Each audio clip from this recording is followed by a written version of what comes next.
Thank you. Welcome all the members to the Chamber Forum in search of post-COVID-19 business survival. I would like to welcome all of you behalf of the Federation of Chamber of Commerce and Industry Sri Lanka and Colombo Chamber of Commerce. We appreciate the Federation of Indian Chamber of Commerce and Industry, FICCI, also to be a partner to this forum. I welcome all the panelists came forward to represent their respective chambers to find collective solutions together. The idea of this forum is to study our current issues and come out with positive and productive solution.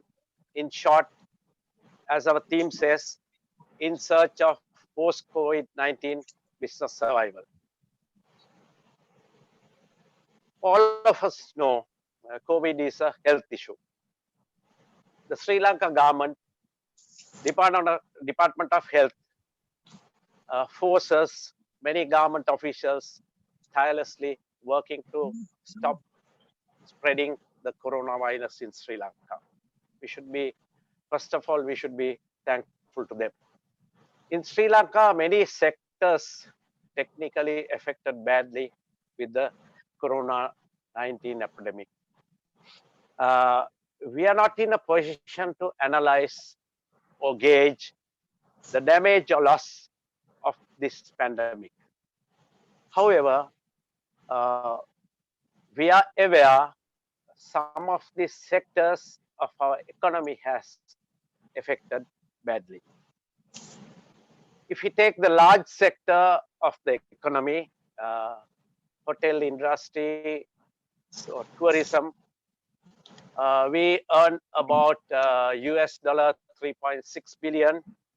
Last year, after the Easter attack, it came down about 18% from 2018. Then when you take overall picture, about 400,000 people directly working in this industry. And if you take as families, each family has 3 people. If we take on that basis, at least 1.5 million of people dependent on this industry. If we take the apparel sector, amount to 46.5 of our total export earnings for the period up to August 2019.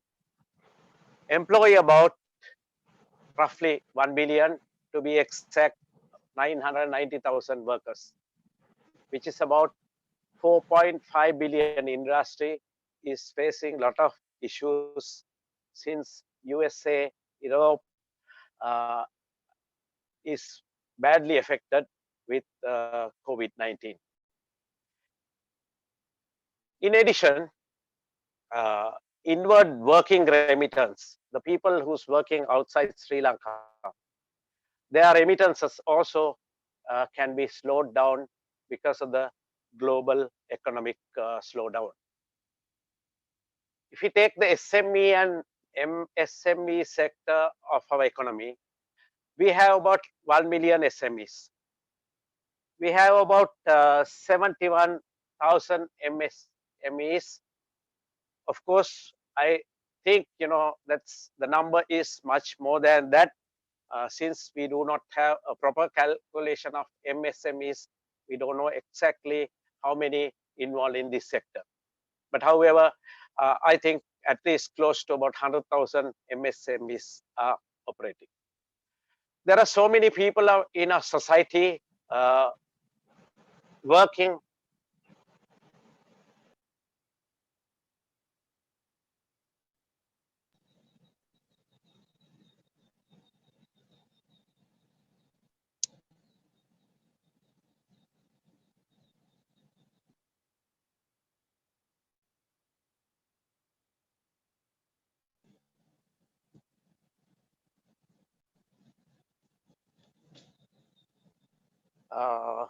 Sorry about that interruption.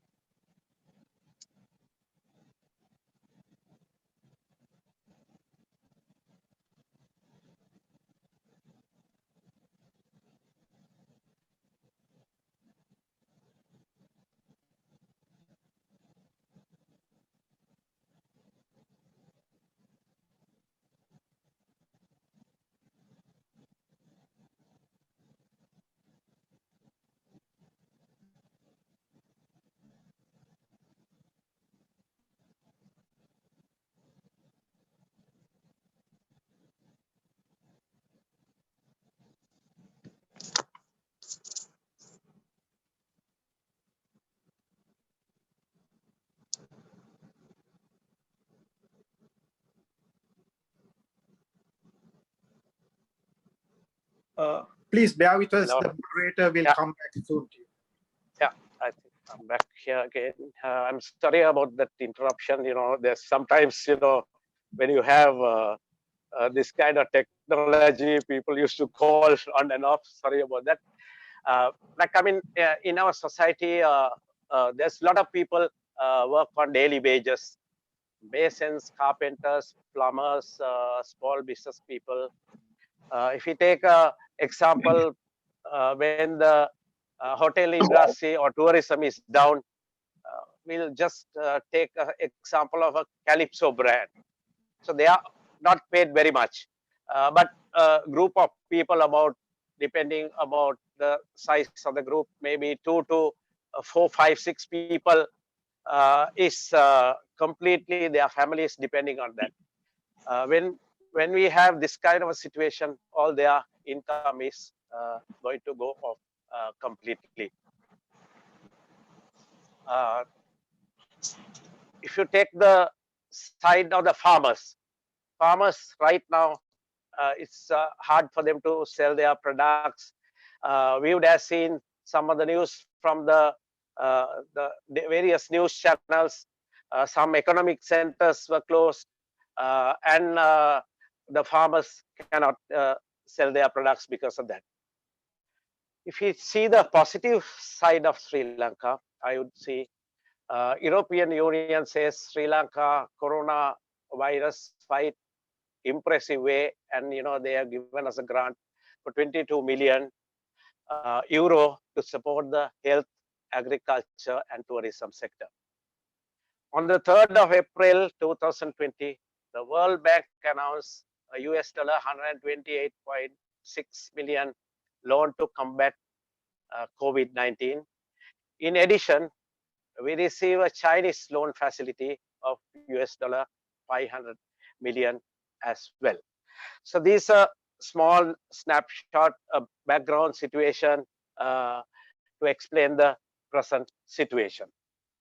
So with that, I will go to introduce our first speaker.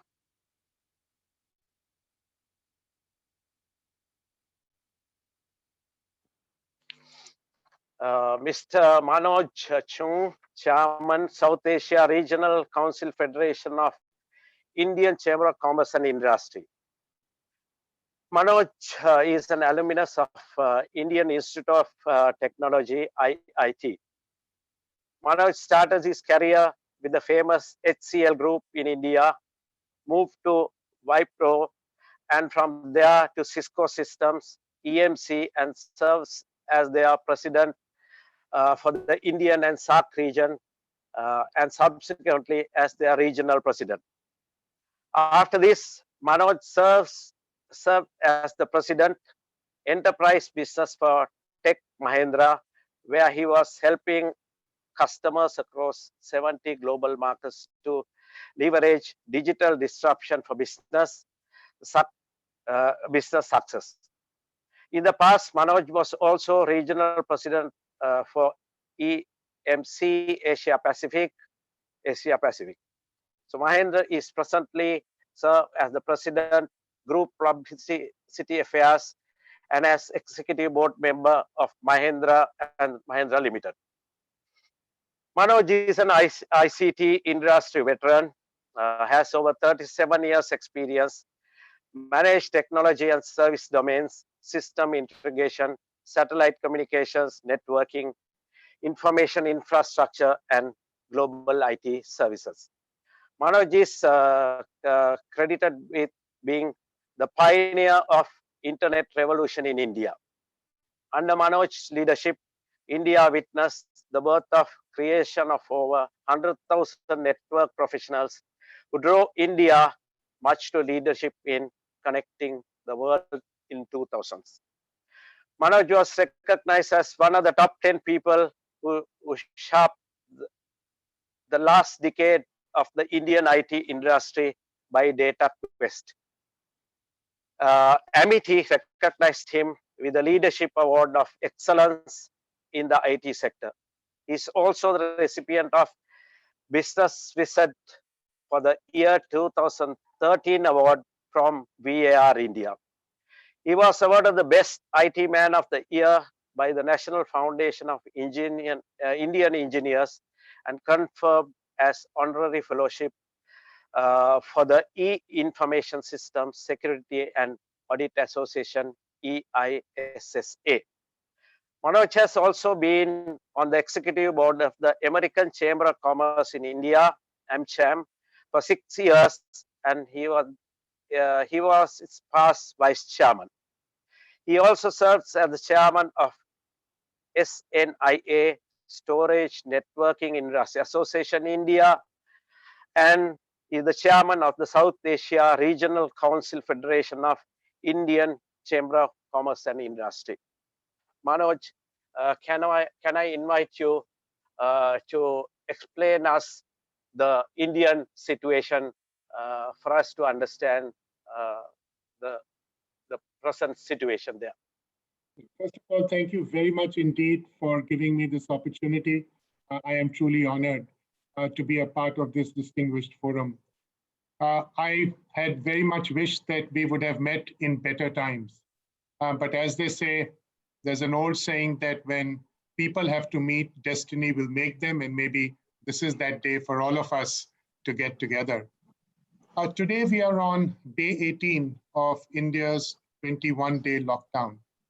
As many of you are aware, the government of India took very, very quick action. And I think we had the benefit of the learning from some of the other countries which had gone through the crisis a little before us. And therefore, we had this opportunity and window to learn and act. Our Prime Minister, in an address to the nation a few days ago, very poignantly and philosophically said in Hindi, "Jaan hai to jahan hai," meaning if you have life, you have the world. And I think India, since then, corporate India as well as the government has been working hand in hand with the primary focus of saving lives. People have set aside their profit motives and have turned around and said, what is it that we can do for society, for people around us in our ecosystem and beyond? The government of India very quickly came in and has announced a very large economic stimulus package of $22.6 billion. And essentially in the first phase, what they have done is they have focused on providing direct cash transfers and food security measures. The goal of the government has been very clear, not to let anyone go hungry. Starting from handing over food grains to giving gas cylinders, to providing financial help to vulnerable sections, providing health insurance for healthcare workers, I think the government has taken many, many positive measures. To help the salaried class, to help businesses, certain moratoriums have been given, and there has been a relaxation in terms of the compliance-related requirements. As you know, India's financial year ends on 31st March, so I think the government really came in and said that they would take a more liberal view in terms of meeting statutory needs and requirements, which organizations and individuals have to keep. The impact on industry certainly has been far-reaching. And I think this is true in India, just as it is true in Sri Lanka and other parts of the world. Our manufacturing has come to a standstill except for essential items. Supply chains have got disrupted, so has logistics. And I think particularly the SMEs have got badly hit. Small businesses contribute to about a quarter of India's approximately $3 trillion economy and employ hundreds of millions of workers. And perhaps what is also concerning us and something which we have to work through is what will happen to India's informal sector. 80 to 90% of India's labor is in the informal sector. And many of them are migrants who have gone back to their villages. And therefore, if we have to kickstart our economy, we need to get them back into working in sectors where they play a very important role, including construction and many others. Kirti spoke about agriculture. We are at the, I would say, center stage of our major harvest season right now. We have to cut all of the produce which is lying ready in the fields. Our Rabi season is here and now.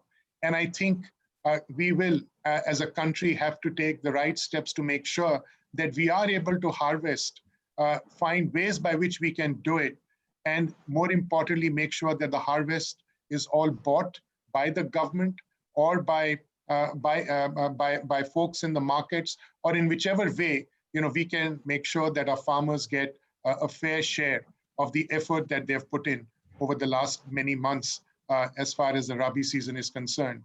So I think that as we look at COVID and its impact, it has certainly been across agriculture, services, manufacturing. And I think this is a battle that all of us have to fight together. And certainly, we believe that as a world, we are together in this fight. Thank you, Manoj, for the insights of India. Now I will move on to Mr. Lai Yong-sun, President of the Sri Lanka China Trade and Investment Council. Lai had his early education in Sri Lanka, Carey College, Colombo. His first degree is the Management and Marketing from Oral Roberts University, Oklahoma. He graduated with a master's degree in economics from Northwestern University, Boston. He is a trade economist and an economic analyst. Lai Yang-sun has worked as Burns & Noble, Boston,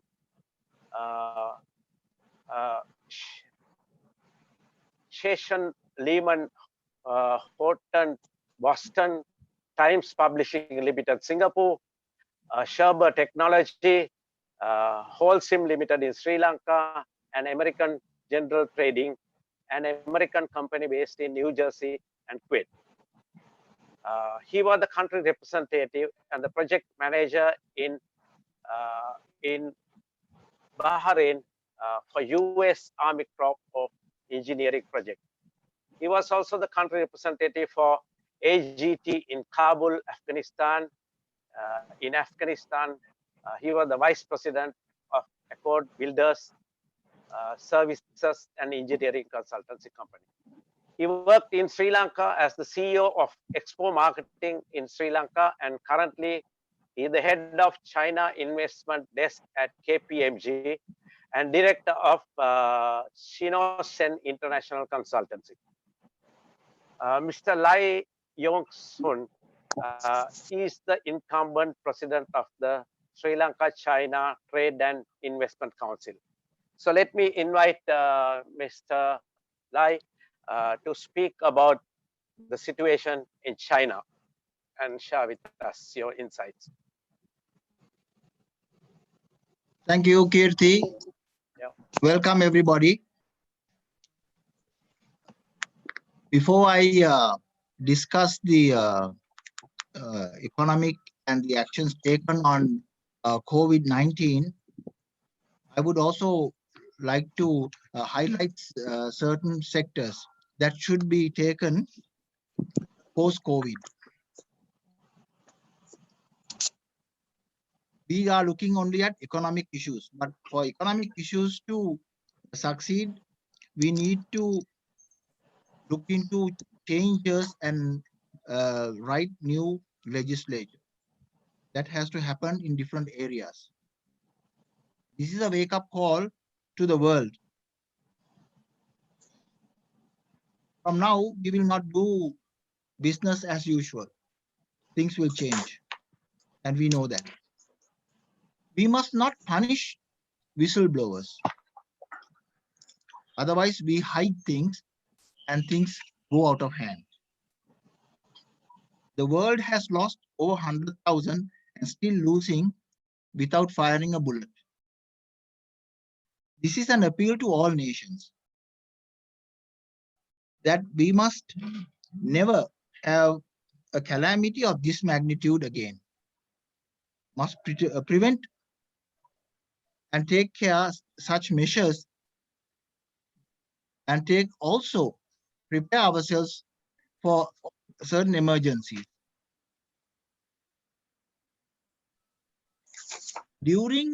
This all happened during Chinese New Year in China.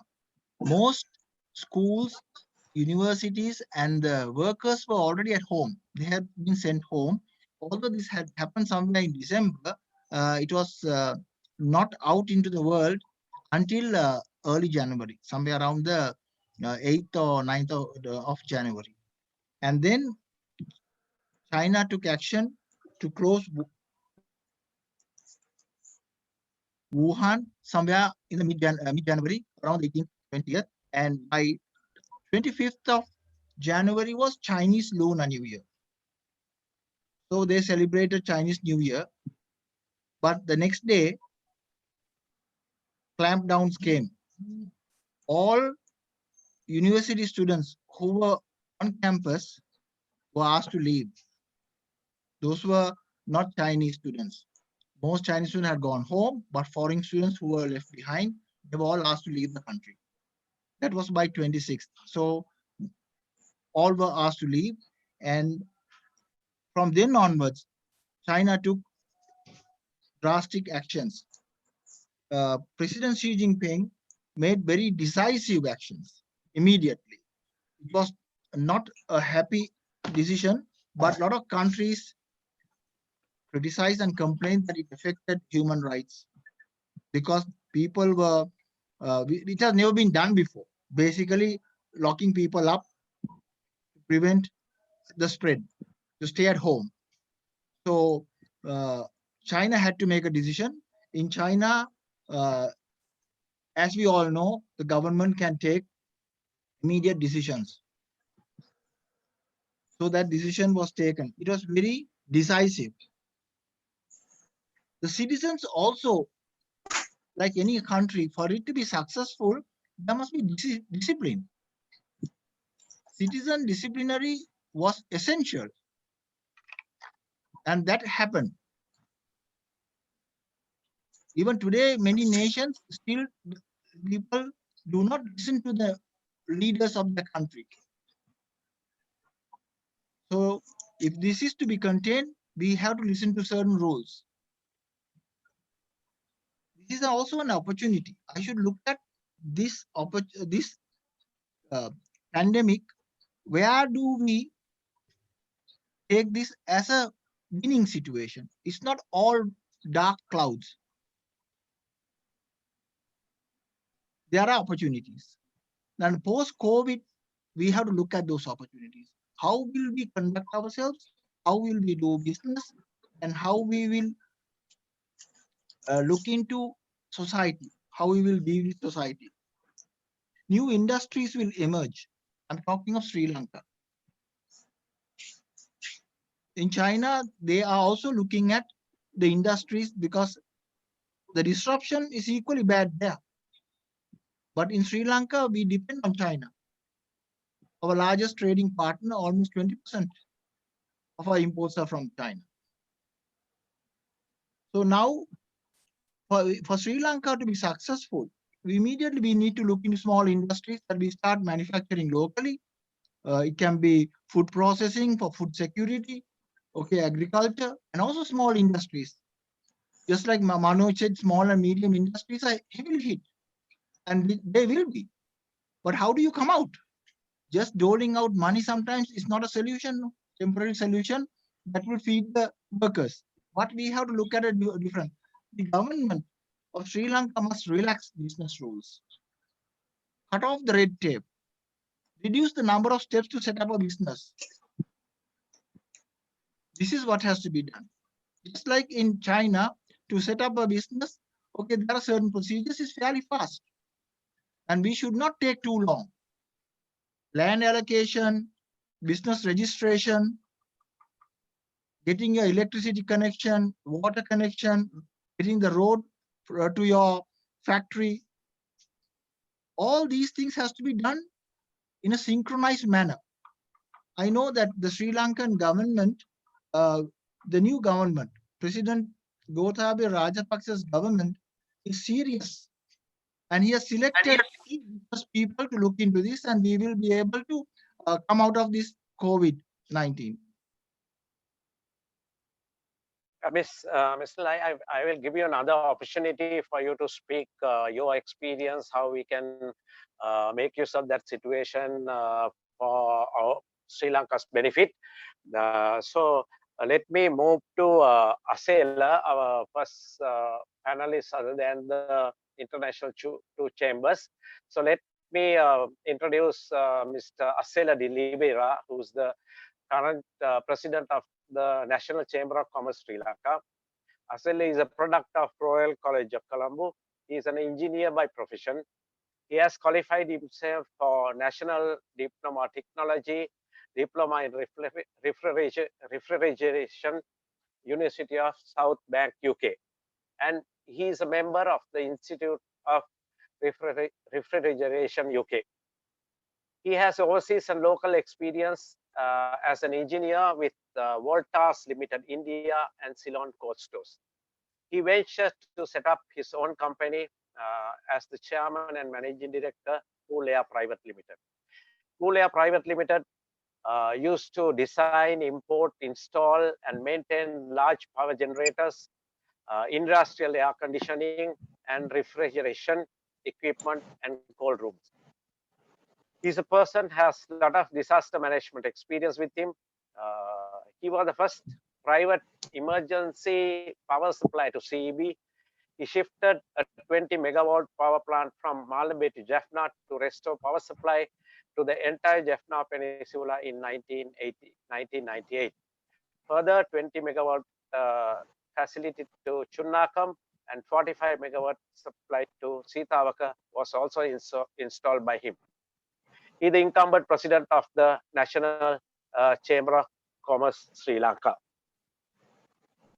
Asela, can I ask you, since you have a lot of experience in the agriculture area, so as Manoj mentioned, as Lai mentioned, so agriculture is very, very important in a crisis situation.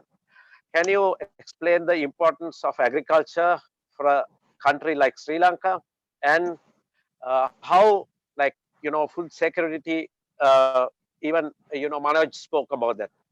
So how the storage facilities and things like that can be beneficial for this area? Thank you, Kirti, and the Federation Chamber give me an opportunity to speak on the topic of the role of agriculture in the post-pandemic development of the country. The local agricultural sector is the biggest asset we have at the moment to bring this country to a point of self-sufficiency in food, which will go back to the era of our ancient kings when Sri Lanka earned the distinction of being the granary of the Indian Ocean.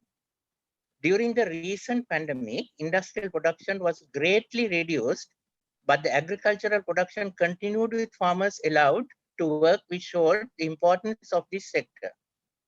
Sri Lanka has the advantage of the many available inland water reserves, reservoirs, and tanks, and a rich soil available. Agriculture can also absorb a large labor force. However, we must bring a reasonable wage structure revision which will stop village labor trying to migrate to the urban jobs and foreign employment opportunities. Now, creating an infrastructure, some aspects of this is to encourage investment on large scale cold storages and processing complexes by offering tax benefits. Running of these need proper technology and training, which can be easily obtained from our friendly neighbors, India and Thailand. We can make sure the railway network we already have connected to major cities and ports in Sri Lanka to move the produce throughout the country. The British installed this long time ago, but I think we have still not made full use of this, where we can move the produce very easily. Agriculture, unlike industry, requires much less investment. Loans should be given to small farmers to obtain water pumps, drip irrigation equipment, tractors, and agricultural equipment. Efficiency in the aggregation centers throughout the country should be increased in issuing of subsidized fertilizer and seeds. Farmers must be educated and trained in modern and more productive methods of farming. This pandemic should give us an opportunity to transform our country back to the former glory, being the granary of the Indian Ocean once more. being the president of the National Chamber, we also, just before this pandemic start, we just started a web portal to connect our SMEs and corporate members with foreign people who would like to come together. And this we had just finished it. It is on a similar footing to Alibaba. It's not Alibaba, it's similar footing. And we have been having conferences with the EDB as well in this, which will help the Sri Lankan, basically agricultural or anything, to get in touch with the world different economies who want items from Sri Lanka. I can give you the link later, but for the time being, I only spoke regarding the agricultural sector, but National Chamber is also is a National Chamber of Commerce. So we are issuing many like for export the licenses and all that sort of thing as well. So I will be available for any like any questions you will need to answer as the conference goes on. Thank you. Thank you, Asela. Actually, Asela, before you leave, can I raise a small question? Now, a recent survey by our Census and Statistics Department indicated that the people involved in the agriculture, 1.8% of the people only knows proper agriculture. So do you have any short answer to that? Yes, because actually they had to be educated in this, because actually there is an app also done by the Agricultural Department of Sri Lanka saying that what should be cultivated at what time, at what place. And that app is a very useful app where you will not overproduce things and the market will be, but actually people don't adhere to this, they have to be educated. So we have taken as a chamber many steps to educate the regional chambers on this aspect. And we have a thing called the Youth Forum, which they will be going to regional chambers to educate most of this farming community on this aspect. Thank you, Asela.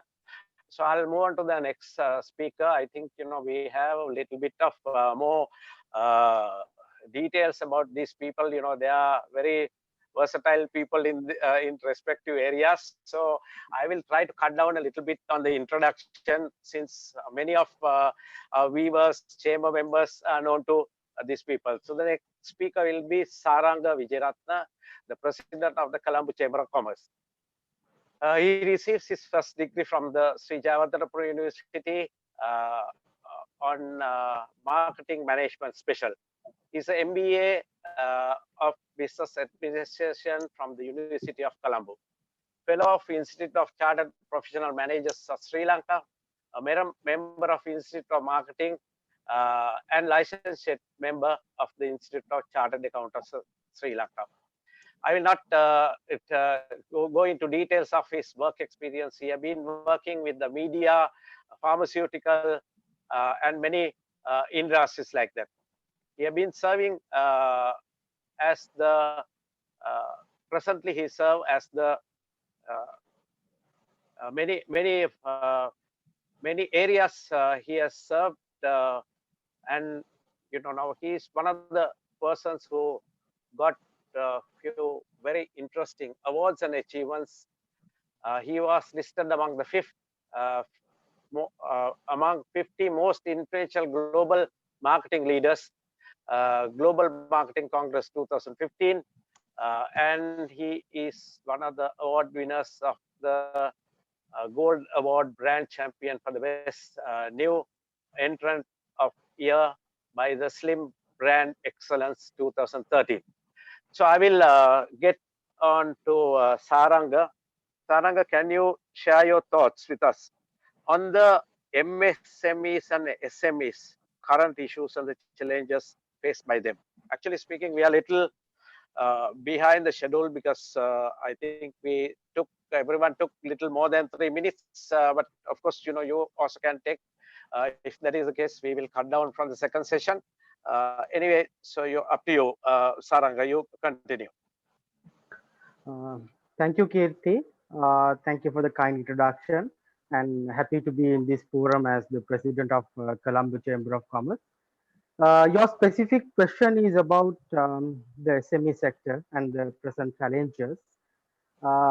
As you also mentioned, the value of SME sector, it has been considered as a backbone of the economy because it accounts for more than 75% of the total number of enterprises and also provides approximately 45 to 50% of our employment and contributes just over 50% of the GDP. So issues, challenges, and survival of this sector has to be taken separately and addressed separately. That is our view. Because the impact on this sector has many areas. It's not only an economic impact, and also there is a social impact when it comes to SME sector. Uh, I would say when you take this sector, the issues and challenges are severe. The sector will face a challenge for its sustainability, difficulties in customer retention, capital and cash flow issues, lower margins and bottom lines. So basically, it will be really badly hit. And also, this sector, Kirti, is mostly a labor incentive, so it has to cope up with staff issues as well. And also when it comes to staff related issues in this particular sector, it is something difficult to handle. We have seen in the recent past some of the big companies do salary cuts, cutting allowances and take measures on staff. But this SME sector, the relationship between staff and the company management is bit more emotional and personal. So taking such measures may be not difficult, not easy for any company. So those that will be a great challenge. Uh, but looking at the positive, the way forward, there are few things that SME sector can concentrate. I think it is important. The one of most important thing is that you should never get panicked and overreact, and also increase the confidence and focus on the recovery. Identify new opportunities and carefully do diversifications and prepare to operate maybe with a lesser margins and high focus on customer communication. And also one main important area in thing is that discuss your difficulties, since these difficulties are known to many, with your employees, maybe your financial institutions, banks, suppliers, and without avoiding them. So there may be burden on SMEs, and if you in this sector basically driven on relationships.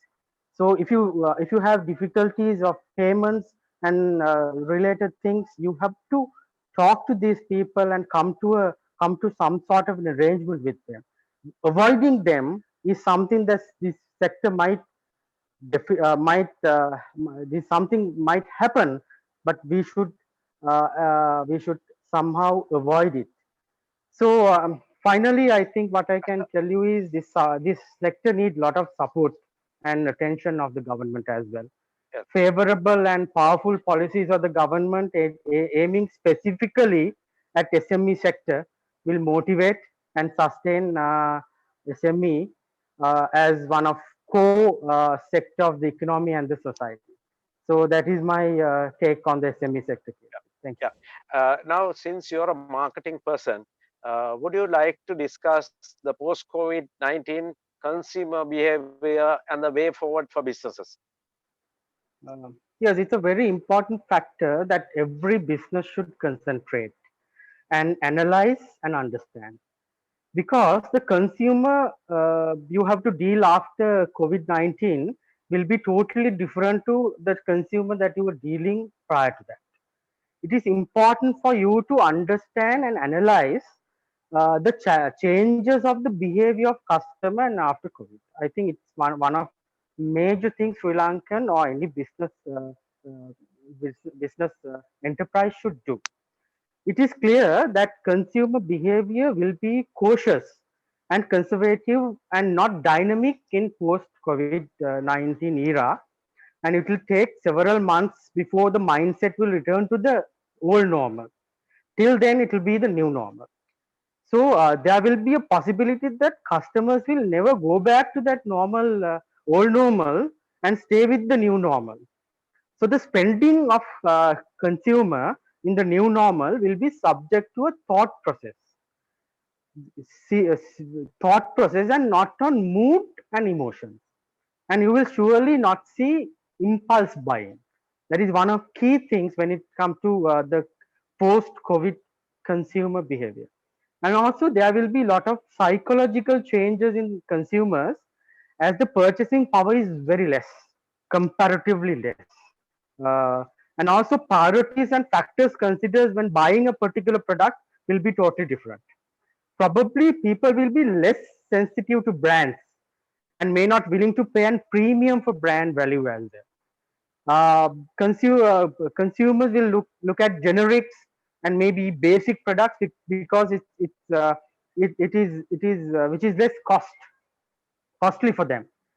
So companies may not need to completely diversify your business or think of new products or anything like that, but certainly adjustment to your existing products to match those priorities that I have mentioned of the customer is required for the survival.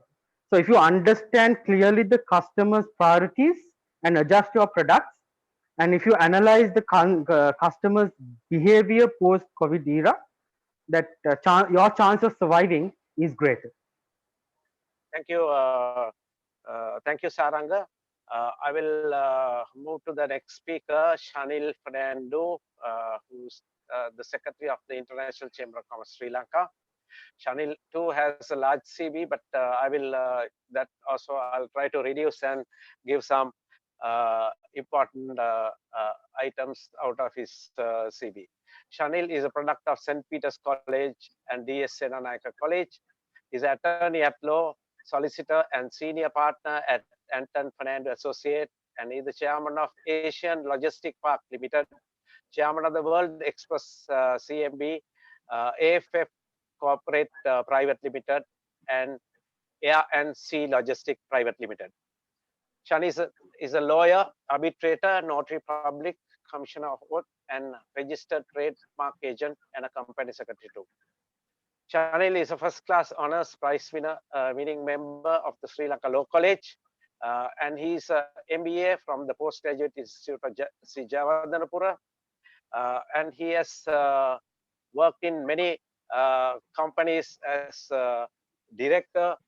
Some of them are Urban Development Authority, Colombo Stock Exchange, Paliagoda Warehouse Company Limited, and he's a life member of the Bar Association of Sri Lanka, Corporate Lawyers Association, Organization of Professional Association, and Sri Lanka Institute of Directors. So let me ask from Shanil. Shanil, you have a lot of experience into logistic area. You own a logistic company too, which is very vital in a situation like this. Can you explain a little bit, how, like, I mean, we are talking about, the food and, how difficulties in moving them and things like that. How do we get into this area, the logistic, how it can be strong in a situation like this? Yes, thank you, Kirti, for inviting me to this panel. Basically, I think presently the government is handling the health and the safety sector of our Sri Lankans quite well. So I think we should praise them for that. I think there has to be a little bit of a balance on the health and safety plus the productivity of certain important industries, things like export industry specifically. Like the local industries, of course, the government has come up with certain packages, but in here, the local industries are mostly for the local consumer, whereas the export industry is for the worldwide. So basically, as Sarang said, that the marketing and all those things are going to change in the future, the consumer behavior.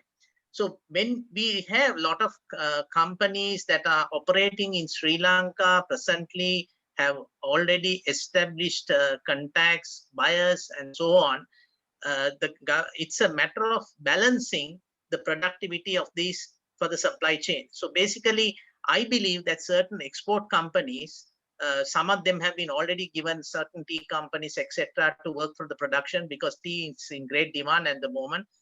Similarly, industries in the rubber industry and so on. But there are a lot of challenges to this at the moment because banks are closed for only 2 hours a day. They are working. Certain duty checks cannot be taken. Basically, transfers are done, very poor. I mean, they can't get that done immediately, including even certain shipments that are coming into the country. The courier companies have got their documents stuck in Singapore. So till that comes to Sri Lanka, they can't do any processing.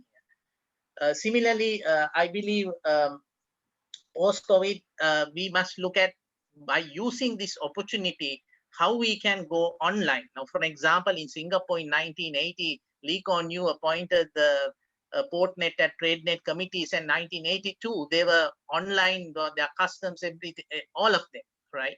And they became one of the biggest trading nations with a small country like that. But in Sri Lanka, we've been, talking about going online and so on, but it's only done 50%. The 100% is not there. So I think the opportunity has come now, and I think we have the correct direction from the government as well to go into this the online systems, developing our systems. So we need to take a lesson out of this and then develop our systems to be more competitive with the exporters, with the present trends that are coming in. And also looking at new strategies and so on. Basically, if you look at even export shipments that are coming into the port, certain places like Trico are working only limited hours. So I think it should work 24 hours. Earlier, the port was working 24 hours. With the curfew, I mean, it has been now limited to certain hours. Sometimes 9 to 9, they are working in the port to send the containers out, to accept containers. I mean, at the end of the day, if we don't put these containers into the vessels, what happens? The vessels will bypass Sri Lanka before long because they will not have enough business to come to Sri Lanka. So we need to keep those vessels coming to Sri Lanka by giving those export orders we have been giving earlier. Similarly, the imports that are coming in has to be taken out of the port. So getting curfew passes, there are like I myself had to go 4 times to get the curfew pass during the last 3 weeks, right, to renew the curfew pass, not to get the curfew pass. But I think they should have, even the Inspector General of Police has sent a circular saying that, okay, during the curfew time, these are export essential services that you should give for the entire duration of the curfew. But it is not being done. I know there are certain health aspects and so on, but people in this industry are not going to go and have party around than trying to service the customer. So basically, there is lots of issues that has to be looked into to keep the supply chain going, because that is the most important thing where the exporters, the competitivity and the productivity will surface. Thank you, Shanil. So we'll come back to you on the second round to ask you, a few suggestions. As you explain here, there are this present scenario has created a lot of problems for that area, because it's a process that someone has to take the documents, go to the bank, go to the port. So there's many things has to be done.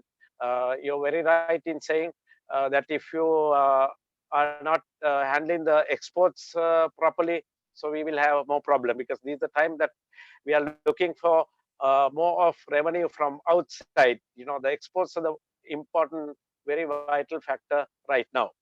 As you know, in ICC, we too had fought for ease of doing business and making the documents, the electronically handling, went halfway.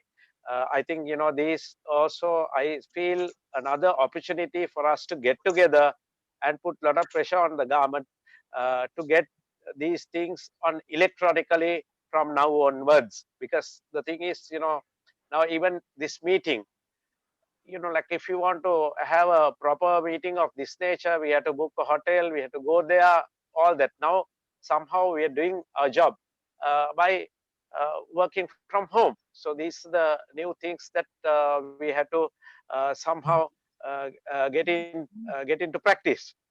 Okay, so I'll move to the next speaker, Dr. Rohit Silva. He's the president of Asia Pacific Trade Agreement Chamber of Commerce and Industry, FCCI. Dr. Rohit was studied at DS Senanayake College, and he was a very good sportsman. He captained the DS Senanayake College, Colombo schools, and Sri Lanka schools in hockey. He's a PhD in business administration. He was working as a management trainee at John Keells.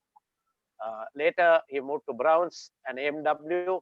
Later, he started his own company, IDAC Private Limited. He's an entrepreneur and has an industry experience over 25 years. Dr. Rohita is one of the past presidents of the Young Lankan Entrepreneurs of Sri Lanka, COIL, and the Sri Lanka Malaysia Business Council of Ceylon Chamber of Commerce. Currently, he serves as the president of the Asia Pacific Trade Agreement Chamber of Commerce and Industries, vice president of South Asia Association of Regional Cooperation of Commerce and Industries, board member of Federation of Chamber of Commerce and Industry Sri Lanka, board member of Colombo Chamber of Commerce, vice patron of Mercantile Hockey Association, and honorary infrastructure secretary of Royal Golf Club. Rohita, how do you look at the post-COVID-19 business continuity plan for your business, for your staff, for your clients, and for your suppliers? Just explain briefly, how do you look at this? Thank you, Kirti. I'm very privileged to be partnering this. Firstly, I want everybody to look at the global business plans, what is happening today with this crisis, and the bounce back on economies on the Western world and the rest of Asia as well. So that would give us an idea how we should start planning our organizations. The first is to look at the crisis and the problems we face within our organizations. Then we need to come out with a business plan, which for survival for next 3 months, 6 months, and 12 months. Then it's important that we replot this plan every week. The plans must happen now, not after it is over. We need to have a strategy to motivate our staff, communicate our plans to the staff, understand the gravity, communicate the gravity of it, talk about your strength of your organization, and everyone should be responsible. Make your plans, communicate your staff and their families and all your stakeholders. When I say stakeholders, it could be banks, it could be your customer, it could be your supply chain partners. And partner all of them to be part of your plan. It's very important you to rethink of your balance sheets and your loan management and whatever the other commitments you have to structure. It is also absolutely important to understand and look at the customer sensitiveness, as well as your supply chain and your partners.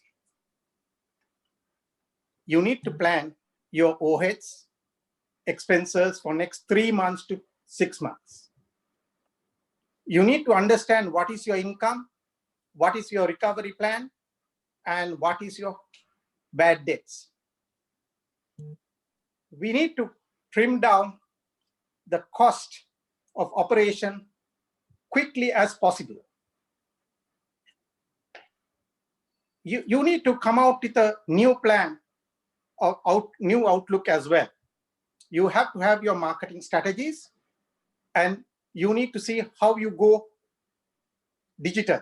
Because today, with this current crisis, we have realized people have started using digital, people have started ordering, the banks are working digital, customers are working digital, the consumers are working digital. So this is a unique opportunity for Sri Lanka to move digital. So every one of us need to look at digital.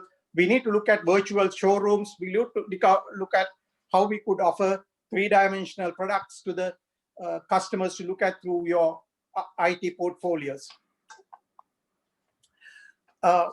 You need to come out with an overall plan to restructure your organization, restructure your loans, and look at what are the facilities available currently.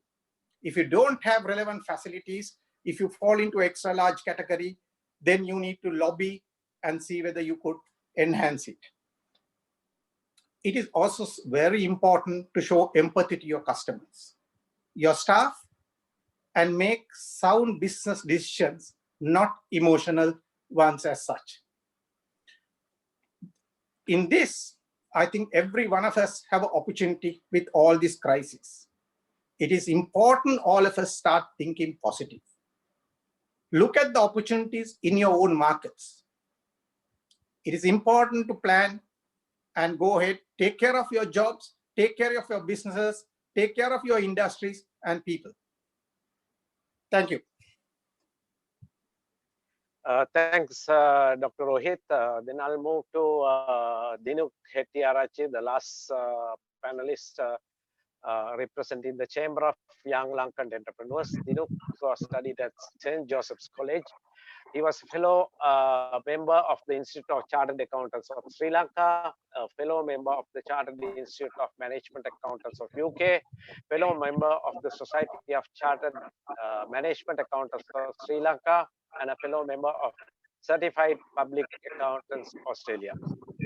Dinuk Hettiarachchi is currently the managing director of Nihal Hettiarachchi and Company, and a leading firm of chartered accountants, past partner of Vijayaratna and Company, chartered accountants, and chairman of 3DH International Group, which is a diversified group of companies operating in Singapore, Australia, and UAE. He's a board member of HVA Foods PLC too. He's a past chairman of the Chamber of Young Lankan Entrepreneurs, COIL, and is the country representative of the Asia Pacific Trade Agreement Chamber of Commerce and Industry, FCCI. Dinuk, you have a vital, highly qualified professional in the finance area. So in a crisis like that, all businesses need financial support. Can you first, as a representative of the COIL, how do you think the entrepreneur should act at this time? You can explain that, and you can move to give us some insights, what are the things that we should be doing at this hour to shape our organizations with the financial discipline. Thank you. Good evening, everybody. It's a pleasure for me to come on board on this panel. And thank you very much to the Federation for inviting me. And it is an honor for me to represent our Chamber COIL at this esteemed forum. First and foremost, I think I need to, and all the panelists would also agree probably, that we need to mention the valiant efforts by our security forces, the health staff, who's in the front end of this entire period, who is helping to keep our country at a level where we are not talking about mass scale funerals and things like that, and which has enabled us actually to talk about a continuity and the future rather than talking of bleak news of large number of deaths and things like that. So I need to mention and congratulate those front-end staff and the various authorities and government institutions who are helping us to stay safe. Kirti, yeah, I would say, I mean, if you see the life of an entrepreneur, everybody who owns a company or even a small little operation would agree with me. Life, owning a company is all about crisis management. And right through, I mean, day to day, when you go to office, your role is more of a crisis manager. Even, I mean, in the good times as well. So I think I would like to put a bit of a positive spin on this whole period. True, I mean, there is a huge calamity. We don't know where things will end up. The entire world is in a lockdown phase.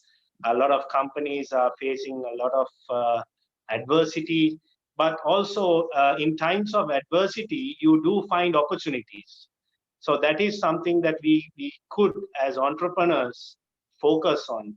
Very especially, I mean, if you see some of our chamber members, we were having a little chat the other day, some of our members are, again, I mean, entrepreneur is an innovative person, thinks out of the box.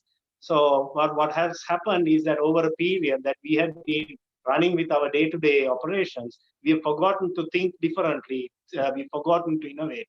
So now we have got a forced, I mean, we are forced to now slow down our pace and think again, think of various things, what we can do and be innovative, think out of the box and see how we can come out of this situation. If I'm to touch on your second part, what you say, what could we do? I mean, I would suggest look at a 6 months horizon. Maybe some industries like you can just come out with some details of the government has already given some relief package or rather some facilities through banks to the businesses. You can come correct. out. Yeah, I was just about to touch upon them. So as a business owner, I think the best is, I mean, the government has given a 6 months debt moratorium. They have given a facility of having up to a value of 25 million rupees to get a 2 months working capital loan repayable. It's only at a 4% interest rate, repayable over a period of 24 months. And if you want to invest into a new venture or to expand or think about restructuring your operations, look at new business angles, and you need to get some machinery and all that in order to do that. There's another loan scheme going up to 350 million. Some of the penal interests have been waived off. So there are a lot of things which the central bank has already informed the banking sector. True, I have heard a lot of issues with some of our members who are saying that the news have not trickled down to the branch levels.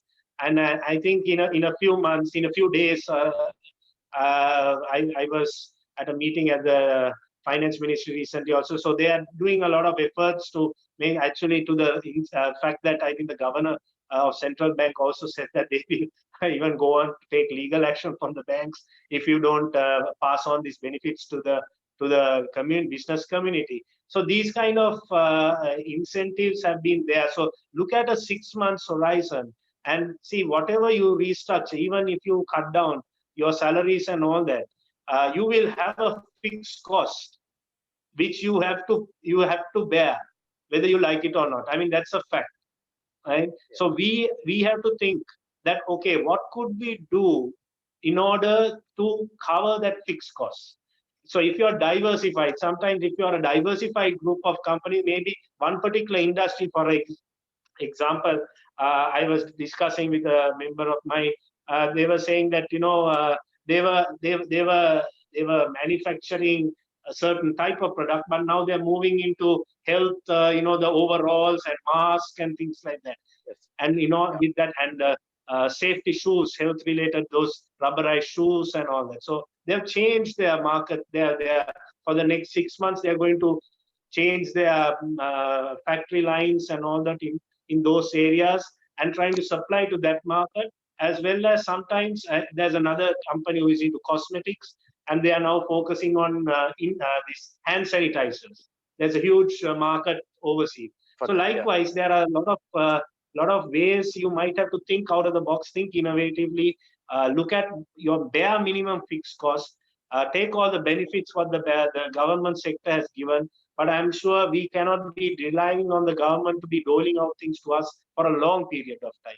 So we might have to do something as business owners in order to restructure our operations, look at areas where we can make some short-term revenues in order to cover the fixed costs so that we can move ahead after this whole thing blows away. So my short message is to the entrepreneurs or the people who's running their own businesses. I know it's a bleak time, things might look bad, but let's think positive. There are opportunities in diversity. So we'll try to think and find out ways where we can supply. E-commerce is a good area that we can move into. Pharmaceutical products is going to be good.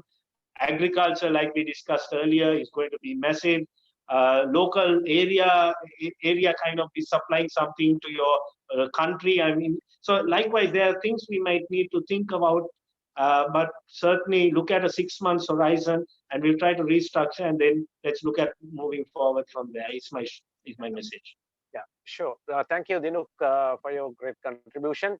I think we are already past 1 hour, 8 minutes, 7 minutes. We have a little time left. I think, we will take few questions in between, and, different panelists can share together for those areas. Now we were talking, Manoj mentioned, the importance of agriculture. The same thing Asela mentioned. Asela, can I ask from you, is there a possibility, now if we see, a lot of food being wasted, the farmers has to waste a lot right now. Now I saw even on the news yesterday, there are many areas the farmers cannot sell. The thing is, they are too small. Can the large companies or the trading companies can come together and work with these small growers and see that they collect it, store it, and export or distribute or something? Is there a solution that you can see? Yeah, there's a solution, because actually roughly about 55% of the produce made in Sri Lanka are just wasted because of no storage facilities. So the packing, of course, has been perfect. Now it's packed in plastic boxes, but the storage is very, very poor. So there is no cold storage at all.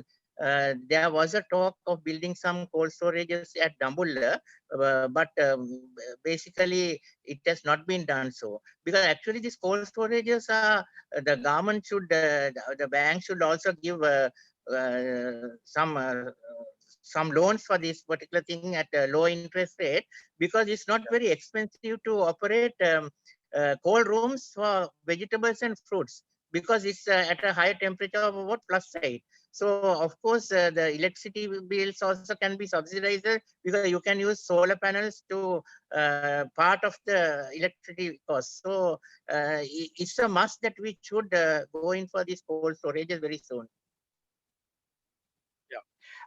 Manoj, can I ask from you your Indian experience and anything that we can get from your side for this area? Yeah. So, I've got two colleagues, who are with me here. I'd love to have them join in. Jitendra Bahadur of the Tata Group, as you know, they are one of India's largest conglomerates.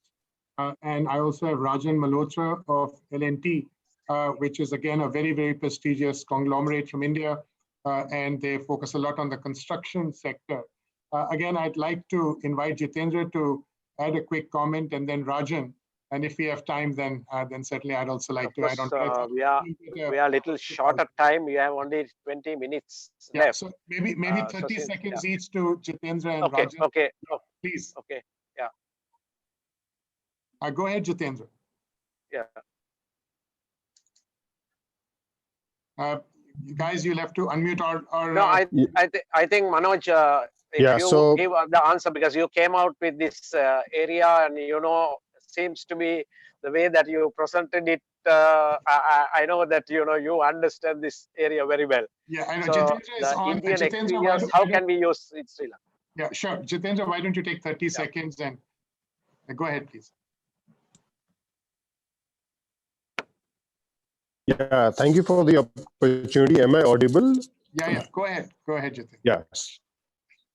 So it's very important that the entire industry as well as the government focuses on the post-COVID recovery, and particularly there'll be a financial impact and there'll be the impact on the business. So for any industry, how the financial support can be given by the government, and how the industry should put back the entire business into track. So that planning is very important. The federations of all the countries, so like in India, FICCI, CI, and others are there. Similarly, in Sri Lanka, those federations who are there, the business bodies, they need to play a very vital role in terms of understanding the requirements from the industry, and somewhere just try to balance the entire thing, whether it's the manufacturing sector, whether it's the service sector, as mentioned, SMEs and MSMEs. So these revival of these sectors will be very important. Okay, thank you. Saranga, can I come back to you That's on this one? Because since it was mentioned, that this pharmaceutical area is very vital. So we could not talk anything about pharmaceutical. Can you add very short, the importance of this one, and anything, that we can take it as an input for this forum? Yes, thank you, Kirti. I think this was mentioned, pharmaceutical or pharma industry as one of industries going to survive, because there is no substitute Yeah, for medicine. So it yeah, has to be there whether there's a crisis or not. Um, so my idea on that thing, it is not a question that surely certainly this sector is going to survive. But the question is whether Sri Lanka can get any benefit out of it. We know health sector is occupying currently the second largest portion in the national budget after defense. But unfortunately, 75 to 80% of our pharma products are imported. If I give a very simple example, let's take syrups. Sri Lanka has the capacity to cater 3 times of the requirement of Sri Lanka, but still 80% of the syrups are imported because it's a brand driven industry. So this industry will survive, there's no doubt. But if Sri Lanka need to get an advantage in this particular industry, there are a few things to be adjusted, because anyway there is an initiative and attempt during last 2 to 3 years to encourage local manufacturing of pharma, but it has to be strengthened. And I can give a few insights. If Sri Lanka need to build a brand like Ceylon tea or Sri Lankan apparel or Ceylon cinnamon, maybe as Ceylon pharma, there are few things we can adopt. I believe one thing that we can do is the local market, for local market and also for export. We can identify products that Sri Lanka can produce and get a competitive advantage. We may be not able to compete with something like, okay, let's take paracetamol, but surely we can create an edge on high-end products such as oncology products or similar things. And also for Sri Lanka to if Sri Lanka want to start manufacturing pharma, there's one major thing that we have to do, and this is something that we miss when it comes to apparel industry. That is uh, that is take a decision to uh, manufacture API, the active pharma ingredient, which is the raw material for pharma industry. This is something that we really missed when it comes to apparel industry. We have not done that backward integration.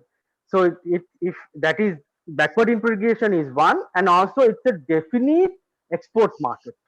And there is an attempt about, I think maybe about an year back, to have a API facility built, manufacturing facility to be have in Hambantota port, in that zone. So that is one thing that you can do if you need to get a benefit of this pharma industry, because it's going to survive. And also establish a pharma zone which is similar to what we see in India, because pharmaceutical is kind of a sensitive industry. There are a lot of regulations, environmental protection measures to be taken. So it is ideally to be manufactured inside a pharma zone. So if we can go for a pharma zone in Sri Lanka, it might attract foreign investors as well to set up for manufacturing of drug and as well as for API. So that is one thing you can do. And finally, if you need to get any benefit out of it, it's a critical thing when it comes to pharma, the quality assurance. So we need to establish testing labs, and also to find uh, skilled employees for the sector. The training institute for pharma is also required. So if those things in place, building a country branding Ceylon Pharma is something possible. It may not happen in overnight, but if you start today, and or if you this process which was started about sometimes back, Sri Lanka will surely have a competitive edge, and also save a lot of money going out of Sri Lanka, and generate some job opportunities, which is one of burning issues, going to be a burning issue post COVID era. Yeah, thank you, Saranga. I would like to go back to Dinuk again. Dinuk, now the government is discouraging the money to go out, and government is encouraging the foreign currency to come to the country. Now, I think these proposal. There are various discussions were there. Do you want to comment something on that one? Of course, if the people living abroad, if they can bring money to our country as foreign currency, then we will have some easiness to for our country to find this dollar, the rupee fluctuation to that extent. Can you share something?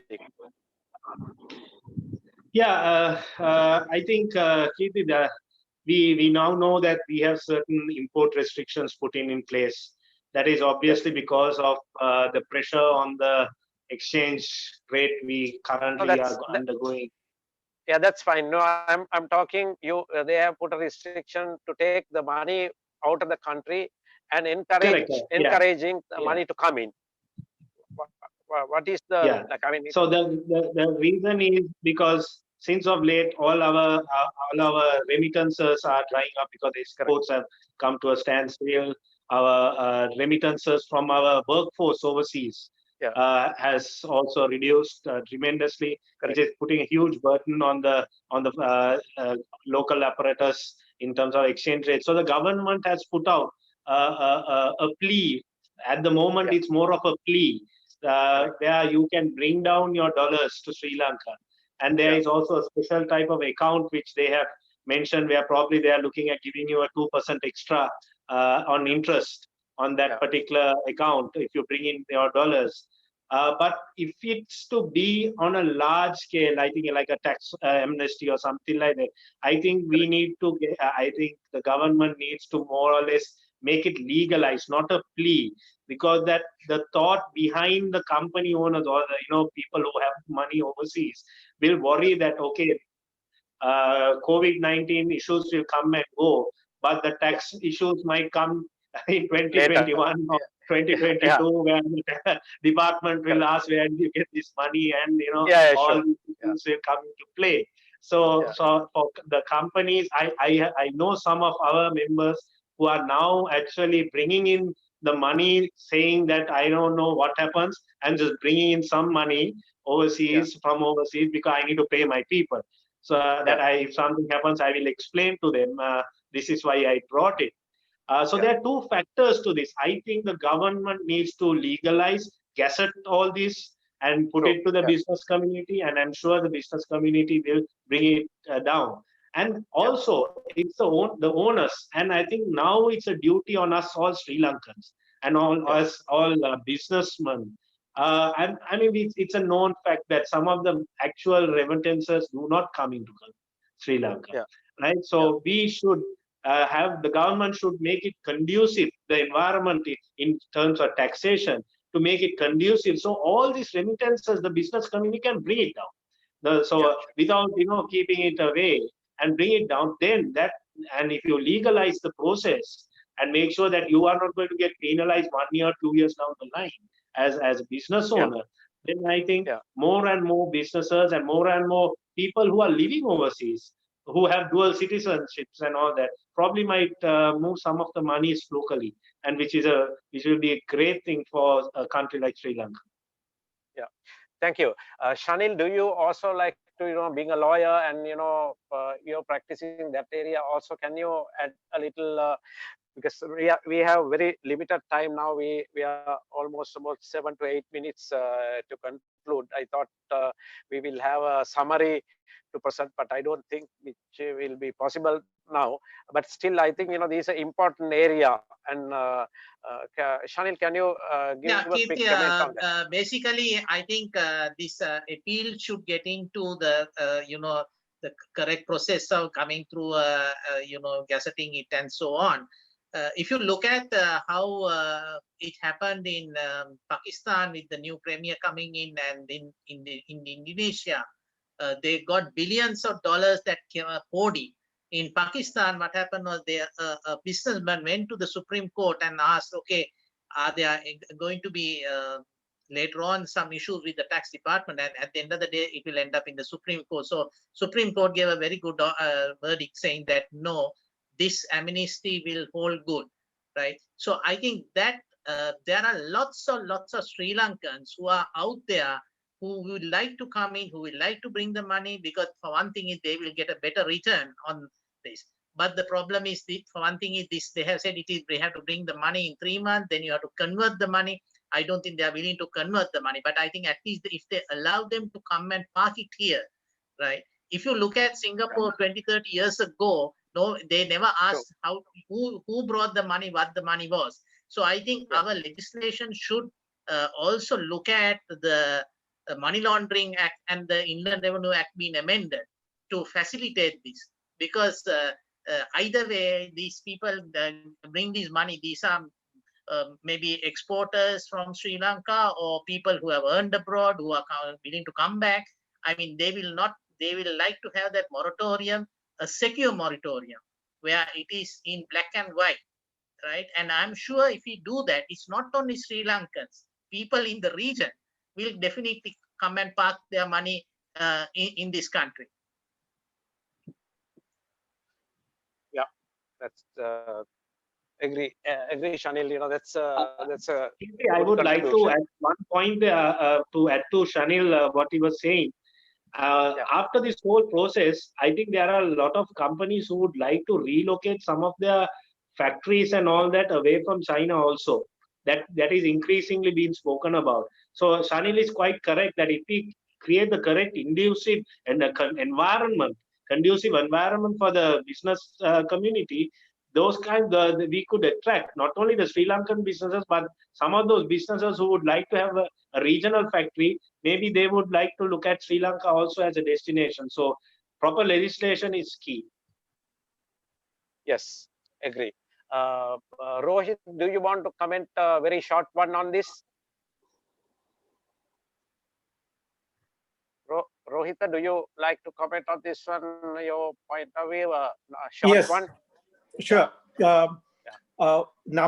Number one is this particular opening, it has to be gazetted, and we have to make sure it is not repealed, because Supreme Court had the right to repeal by law.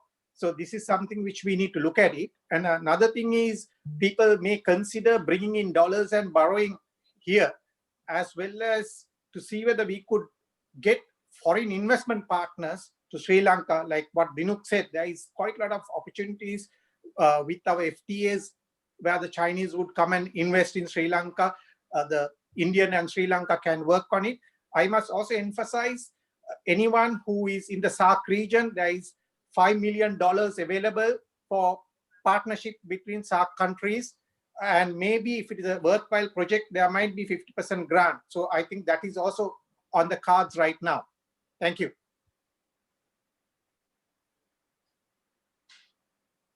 Yeah, okay, thank you. I think, now, Saranga, is there a chance that for us to go a few more minutes, or we have to conclude that 1.5 hours exactly? I think we can take Can about any another. technical person We can take about another 5 to 7 10 minutes. minutes more? Yeah. Yeah, Maybe Katie, I about think you 1 need to Okay. So then I discuss about this agricultural thing as well, if you can, the present Yeah. situation scenario. yeah, like I mean, yeah, you could not reply that one. The how the small people, the trading companies can get together and get into this area. Asela, can you hear me?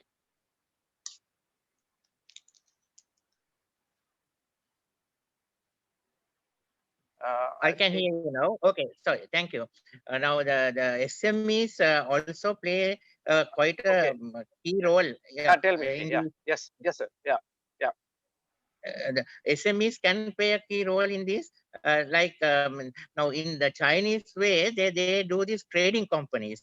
So actually, in agriculture, the Yeah. smaller companies can get into a trading company. The trading company will have a better this thing of trading with foreign companies. So about 5 years, they will buy the produce from the Yeah. smaller companies, make it actually get the proper standards, and also do proper packaging, and then it will be. So we must get into the Chinese way of doing things also by trading companies. Yeah. That is one of the things that we So are. can we ask Mr. Lai also to come in and give an input from learn from his experience and passing to us?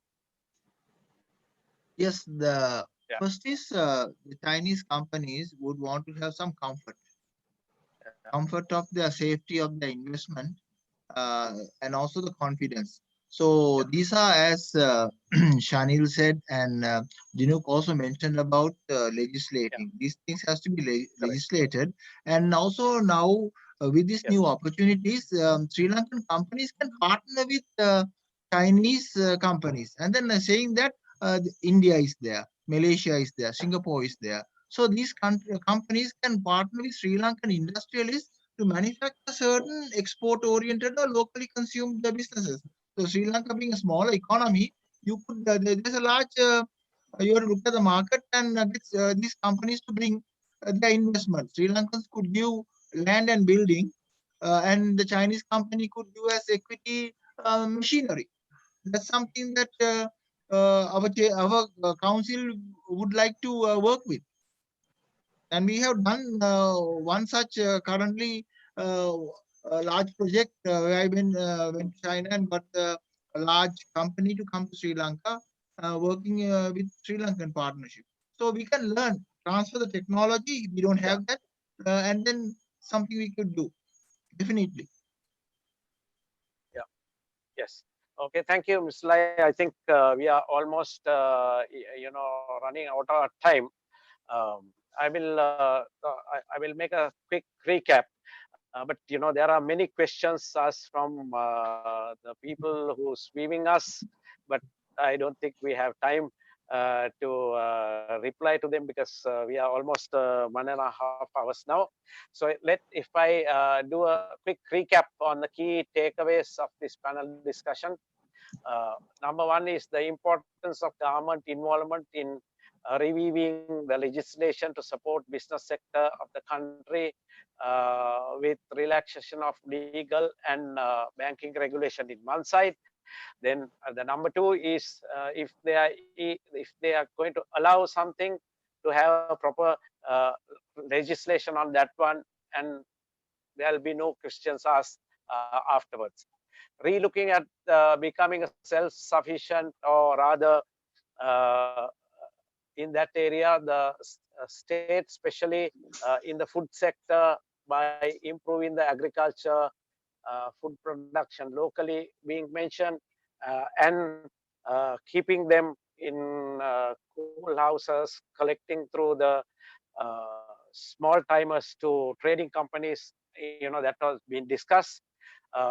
Business internally will have to cut cost and manage their cost of their operations, mentioned by Dr. Rohit. Business must come up with better marketing strategies on digital platforms and understand the change in the customer behavior was addressed by Saranga.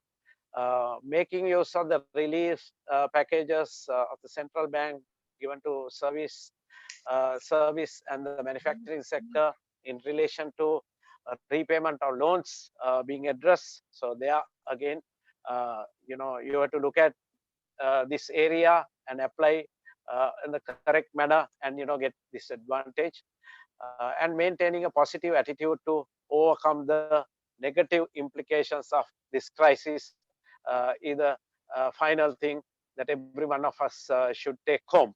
So the whole idea of putting up this event also to think positive, no negative thinking, for the business community to think positive and see ways and means of doing that. So there's one other important thing which we discussed was digitalization. Digitalization, many areas we can do.